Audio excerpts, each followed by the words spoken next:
د زابل ولایت د میزانې ولسوالۍ لپاره جوړه شوې اداري ودانۍ نن د زابل والي او نور مسؤلینو له لوري ګټې اخیستنې ته وسپارل شوه.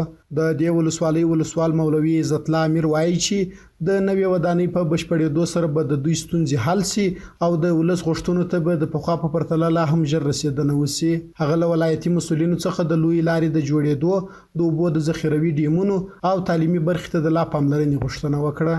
او دا یو امانت د موږ غاړې ته ولوېدی.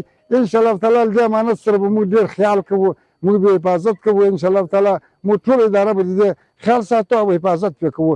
امید لرو خدای تعالی د نور کارونو په دې ولسوالۍ کې دغه انکشافي کارونه به مخ ته ولاړ شي. ان شاء الله کارونه به سم شي. چک ډیمو ته ضرورتونه لري هغه لیسم برابر کړی ده، مدرسو ته ضرورت لري هغه لیسم برابر کړی ده، هغه به له تاسو سره شریک کړو، په هغه کې کومک راسره وکړي. دا چک ډیمونه هم غواړي، لارې هم غواړي، مکتبونه هم غواړي، مدرسې هم غواړي. دا شانت ضرورت شته د ولس. بل لوري بیا د دې ولسوالۍ د اداري تعمیر جوړیدونکي شرکت مسؤل هارون رشید وایي دا اداري تعمیر چې نن ګټې اخیستنې ته وسپارل سو ور باندې 15 میلیونه افغانۍ لګښت راغلی، اته اداري خونې او د وړتیا وړ ملحقات لري. په یو پوړ کې په پاخه او اساسي ډول د 10 میاشتو په موده کې د کورنۍ چارو وزارت په بودیجه رغول شوی.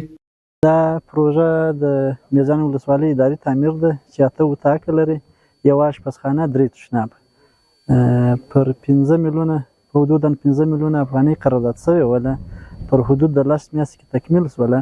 د کیفیت له نګاه ان شاء الله هغه کوم نورمونه چې د وزارت داخلي له خوا نه مشترک شوي ول هغه ټول تطبیق شوي دي. د میزان ولسوالۍ اداري تعمیر په داسې حال کې ګټې اخیستنې ته سپارل کیږي چې 13 ورځ هم زابل کې د قانون او امنیت لپاره ودانۍ ګټې اخیستنې ته سپارل شوې.